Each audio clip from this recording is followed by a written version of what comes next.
Howdy folks, we're looking at Edge Magazine issue 53, Christmas 1997, so it was released in December, and discussing the future of interactive entertainment. Now this cover doesn't look that bad, even though it doesn't have much personality. It's just a question mark, but we see rare, and yes, Edge will be having an interview with the company, and asking them what's their secret. Let's take a look to find out.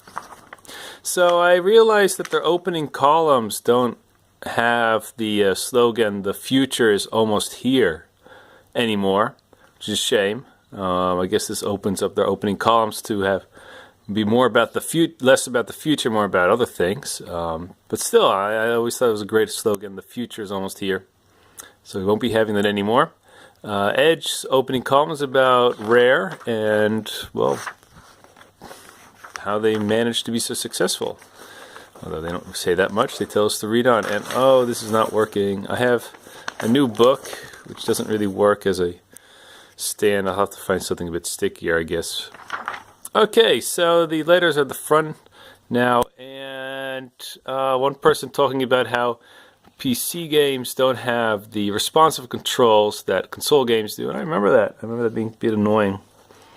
So despite having stronger graphical output nowadays with the 3DFX cards and all that, one person complaining about Edge having quite a bias towards 3DFX instead of mentioning direct 3D. And yeah, one person enthusiastic about the Nintendo 64. That's pretty much the letters of this month. So now more talk about so-called Project X, which will later go on to become the Nuon. The people who made the Jaguar, or at least some of them, worked on this DVD player that could also play games. Jeff Minter was also part of it. That's why we see the psychedelic colors in the bottom, and the Llama of Llamasoft. So Tempest 3000 was made for the system. That's pretty much the only game made for it, as far as I know. Yeah, it's called a PlayStation Nintendo 64 beater, but that would not be the case. These two pages are about the upcoming Christmas showdown. Lots of good games being released, as you've seen in the previous issues. And there's also a expo called Space World, which will feature Nintendo 64 games. So that's coming. Voodoo with their Voodoo 2 card. And there's an analyzer which helps the PlayStation get more oomph out of its power. Well, I don't know if that really made a big difference. Grand Theft Auto under scrutiny of the BBFC, which rates games for their age. Of course, Grand Theft Auto is very violent. Here are some customized PlayStations that you could get at the time. I don't know if they were officially Sony licensed. I think this one came with the game Formula One 97. Here's a 97 virtual Tamagotchi girl. Her name was Dolly Star. No, the Daily Star. Oh, hello. Edge film be maken. And they have something called Love Bites with an Y instead of an I. So my girlfriend just arrived. We have a cat here, and I think she forgot something. Do they still get a kiss? I do, don't I? Oh, so, bye-bye. Sorry for the interruption. Let's see. Let's continue. Well, some of the winners and losers this month. Can I get it sharp enough? No, it's not bad. It's not interesting. Okay, another new media. When is this going to stop? I don't find it very interesting, but we have here a Microsoft encyclopedia for your computer called Encarta. This is the 98 version. There's a software called Weird, and Edge seems to like it. It's fairly good as a puzzle interactive experience. And this is a VR headset for the PC. Edge thinks it's pretty good, but it was not released in Europe as far as I know. 2 books, neither of them recommended, Diaspora and Will Be. Apparently Bill Gates wrote the intro to that book. The CDs, I don't know any of them. Okay, so Sony was interested in this MMO using tanks. I think it's called, what was the name again? Tanarus. Was never released as far as I know. And Sega is this online shop where you can purchase upgrades or something. So-called Lidos, limited edition digital objects. Not sure how you could actually use them, but you could trade them online. Things like missiles. I don't think that was a big thing. Okay, in Japan, Scud Race, no, Sega Touring Championship gets a special treatment apparently. Arcade games improved. Virtua Fighter and Tekken can be found on pirated ROMs of sorts. The digital VHS is a thing, but actually it wasn't. And yeah, Mitsubishi having artificial retina interface. That sounds exciting, but they don't have that many details, unfortunately. If this gets sharp, you can read about it for yourself. That sounds like the future to me. Okay, can we stay balanced? Little book. Okay, so here's a very odd interview with the big honchos of Microprose. Now, this was a huge computer company in the United States for at least a decade, and they're not doing that well. And they're gonna get together with GT Interactive, the people who distributed the Quake games and Doom. So they were very rich at the time. They were gonna get together. They're very positive about the merger, but turns out the merger never really happened. They don't say this in here, but I found it on the web, and that was really bad for both companies, and I'm not sure if any of them either still exist. Microprose was huge at the time. I think they became part of Infogrames and then later on Atari. So yeah, weird interview, and we'll see more of Microprose later on. It's funny they didn't put those two parts together. Okay, so Edge getting excited about a lot of games with snow, like skiing and snowboarding. And here are the alphas. Well, if you recognize the games, way to go. I don't feel like pointing them out. Even though here's something about an improved version of Sega Rally for the PC. Yeah, Duke Nukem, probably for the Saturn. Maybe Nintendo. Oh, it's probably Nintendo 64. Okay, so Banjo-Kazooie is looked at. Yeah, Edge is impressed, as they should be.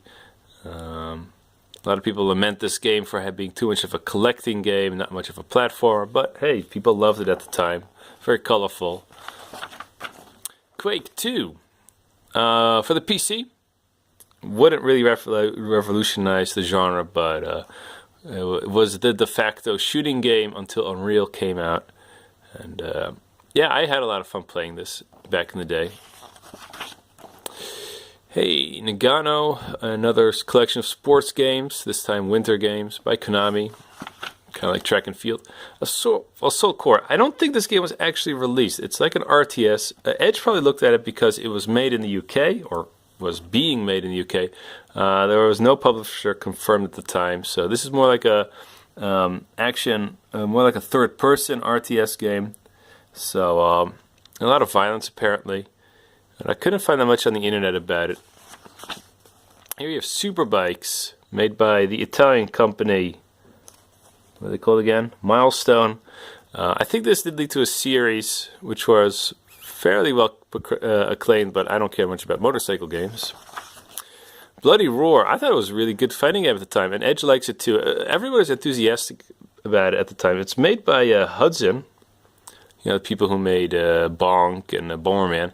And it plays very well. It's really cool to change shape halfway through the fight into monsters. It looks nice, plays well. Everything a fighting game should have been. And it did become a short series, but it never became as good as Tekken, even though I preferred it to Tekken. Chameleon Twist was a platforming game for Nintendo 64. Also very colorful and had a pretty cool technique where you could use your tongue to swing around. But it was very short and easy, a bit too easy for most people's tastes. And there was a part 2, which wasn't that good either.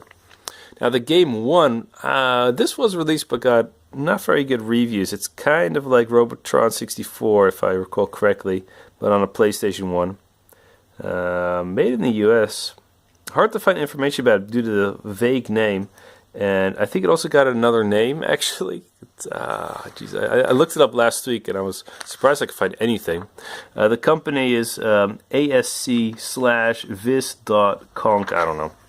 Whatever, it's not a very important game. Here we're looking at Microprose again. So they're not doing that well, even though they have a lot of games lined up. But there are, of course, the simulation games with Falcon and M1 Tank Platoon. Back in the day, those were big sellers for Micropose, especially the F-15 and the F-19 series. Now, also other games being mentioned are Ultimate Race Pro, and Guardians, Agents of Justice, and Starship Troopers, but I don't recall any of these games. Star Trek First Contact, this is made with voxels, and I'm a sucker for any games that use voxels. But it looks pretty good, but I couldn't find anything about this game. What I could find about was the Klingon Honor Guard, also made by Micropose, which was, you use a Klingon, it's a first-person shooter. So that uses the Unreal Engine. And I had a lot of good times playing Magic the Gathering on the PC, so here we're talking about an expansion. Shame they didn't go further, though. If you're interested in playing Magic on the computer, check out the program called Forge. And it's made by fans. It's a Java application, and it's all free. The biggest thing to do, the hardest thing to do is to download all the pictures of the cards, but other than that, it's a fully functioning engine, which just plays Magic on the PC against AI that's not that really stupid. Okay, so here's an article about Bust a Groove, the dancing fighting game. So that was cool at the time. And this interview is mostly about how it started out as more of a tantalizing game featuring beautiful girls, and that they decided to add more kinds of characters to have a broader gamer base. And it was quite popular with women. And there's some talk about how Parappa the Rapper, this is a whole new genre. No talk about DDR yet, which would come later. This article is about how the three big companies marketed their consoles, and PlayStation is trying to be both mainstream and avant-garde at the same time. So some commercials are really weird, and some of them are very appealing, saying, hey, anybody can enjoy this game. So they're trying to balancing both of them, and they did pretty well. What surprised me is that this article complains about the SAPS, the SAPS commercials, saying they weren't effective. I thought they were really effective at the time. I thought they were pretty cool. Society against PlayStation. Oh well. Nintendo, not trying to be weird, but just showing the games and how well they look, and that's the way they marketed their games. We have good games. You could see it. Now Sega also. Going for that, just showing how good their games are, but they didn't have that much money anymore for marketing, so they had to do with less. And there seemed to be something about marketing more Japanese games, trying to get into the niche hardcore group. Okay, so Rare, 14 pages of Rare, and well, they're very secluded. Apparently, for 15 years, no one was allowed to enter. No journalists were allowed to enter the buildings and have an interview, but Edge was, and they show a bit of the history of the company, starting with the ZX Spectrum and all that, as Ultimate Play the Game. So they made a lot of hits for the ZX Spectrum, a couple of hits for the NES, like Battletoads and Solar Jetman, RC Pro-Am. Those were good games. And then they had huge success with Donkey Kong Country, and then went on to make fantastic Nintendo 64 games. So, Edge wondering what is their secret. Well, there's not much of a secret revealed. They talk a lot about its secrecy, and when asked why don't you let anybody interview you, they say, well, we'd rather spend the time working on our games. We're always rushing to make the best product. There's never enough time. So there's not that much talk about their humble beginnings, although they do seem to be growing at the moment. There's also talk about the people who made GoldenEye and how it was first more of a shooter like Virtual Cop, and that they really loved playing the game, and that they had never played Quake, actually, interesting enough. So there's a lot of talk about the controls. So young people working on that game. Some of them would go on to be to make Time Splitters. There's already some talk about Perfect Dark, although it's not named that. So here's a new thing. A test screen would start with an opening article about a game of the past that apparently deserves some more love. This time, Blast Corps. Some guy called Richard Brown writes a little piece about how fantastic it is and how it would not work on the CD-ROM-based PlayStation. Diddy Kong Racing, another Rare game, gets a 9 out of 10. More adventurous than Super Mario Kart, and a lot of things to collect and do. So Edge likes that.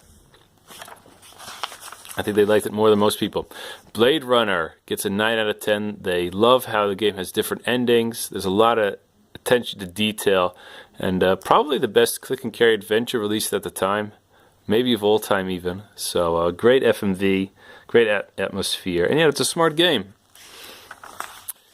Another click and carry adventure, The Curse of Monkey Island, the third one in the series, gets an 8 out of 10. Edge says the puzzles are a bit stupid, just like in previous ones, but hey, it's a lot of fun. Nice animation, so it's just what you'd expect from a Monkey Island game. Crash Bandicoot 2 gets a 6, more of the same as Part 1, but it plays nicely. Pandemonium 2 gets a 5 out of 10, again, more of the same as Part 1. Cool Borders 2, Killing Season, gets a 7 out of 10, above average snowboarding game. Not as good as 1080, but that would not be released for another year. Toka Touring Car gets an 8 out of 10. This is a realistic touring car game. What else can you call it? For the PlayStation 1 and for the PC. The PC version we'll see later gets a 9 out of 10 because it looks better. And Toka would be a series for a while. Test Drive 4 only gets a 6 out of 10. I love Test Drive 3 for some reason because it's open-ended. Test Drive 4 isn't. It's just kind of like Need for Speed on 3DO. Looks pretty good, but it's not that special. Uprising, this is a game not many people know. Gets an 8 out of 10. It's a strategy combat game. I heard it. I remember seeing other good reviews for it. So, made by Studio 3DO. Sonic R. Edge gives it an 8, but most reviewers didn't like it that much. This is the Sonic equivalent of Super Mario Kart, except most of them are running around because hey, they're fast without their cars. And yeah, Sega really wanted to sell this, but I don't think it really caught on. Sega Touring Car Championship, not as good as Toka, gets a 5 out of 10. This is much more arcadey, of course. It's based on the arcade game. All Japan Pro Wrestling, featuring Virtua, whatever that means, gets a 7 out of 10. Edge likes it, thinks it's the best wrestling game ever made at the time. Nintendo 64 had some pretty good wrestling games at the time too, but this is the Saturn one. Dead or Alive, the start of a series, gets an 8 out of 10 for the Saturn. Yeah, they talk about how the breasts have their own physics, but it's overall a decent fighting game. I never thought it was that good. MDK for the PC gets a 9. Extreme G gets a 7. That's for the Nintendo 64, their equivalent of Wipeout with motorcycles. Screamer Rally gets an 8 out of 10, so it's a good rally game for the PC apparently.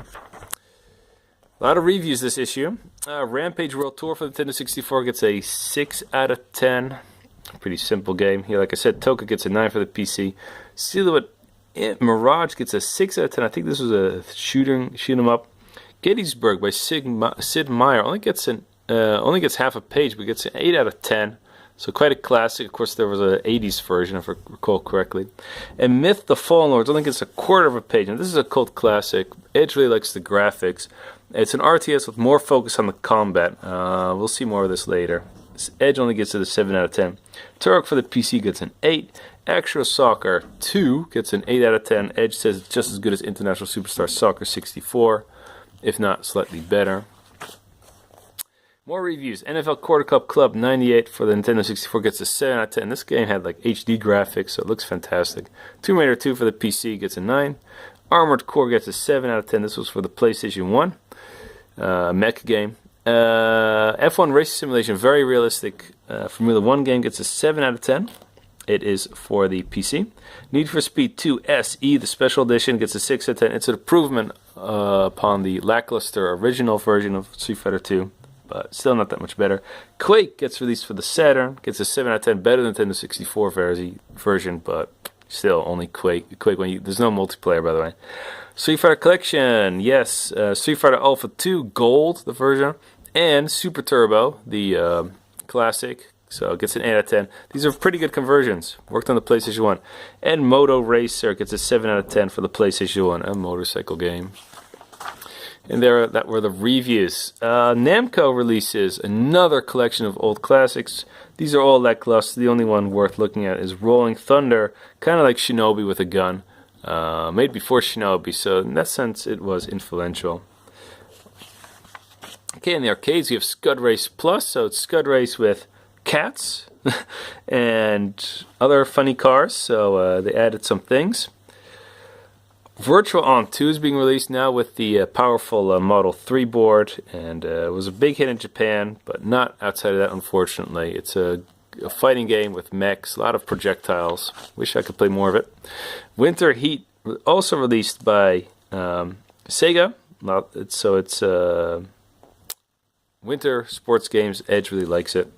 Looks good too.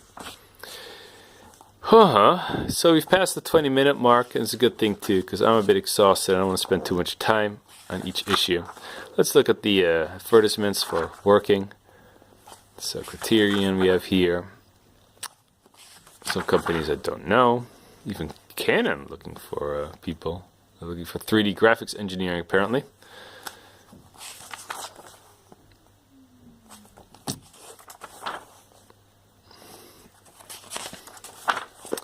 And the gallery. So we're looking at special images of Blade Runner. If you look closely, you'll recognize him, the person who made the androids in the movie, or the replicants. This character is obviously based on Trish, and this one on Deckard. I'm sorry for the bad imagery, but here this seems to be like a brothel of sorts. I don't know what this is, a temple. Play the game if you can, because it looks fantastic. I don't know if it's easy to play still though. Is it on GOG? Also some images from Extreme G3 and Tomb Raider 2. That's cool. And Lara Croft wearing latex, which wouldn't make sense, of course, considering her occupation. But hey, let's be honest, she was more of a sex symbol than a Tomb Raider in the 90s. Developed 97 is a bit of a disappointment to Edge. It's a bit odd. People are not really sure where they came there. Eugene Jarvis is there and has a rather strange speech. And there's a Kinetics software program called 3D Studio Max, I think. Is that what they're talking about? 3D Studio Viz? I don't know, but it's a program for making 3D graphics. Isn't that great? I think it was commercially viable, because I've heard of 3D Studio Max. But I don't know that much about that. So if you want to know more about computer graphics, read Computer Art, also by Future Publishing. And next month, we'll be looking at Metal Gear Solid, apparently. So here's a picture of Edge being cut out in the wheat. The original picture on the front was without. Ooh, let me show you this way.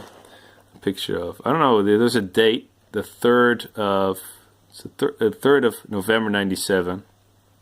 I don't know why they're featuring that. I mean, it has nothing to do with Rare, does it? Tractors. Oh. And this is the back, just simply the number 53. So that was indeed issue 53. Good to have you again. Hope you enjoyed it, and see you next time.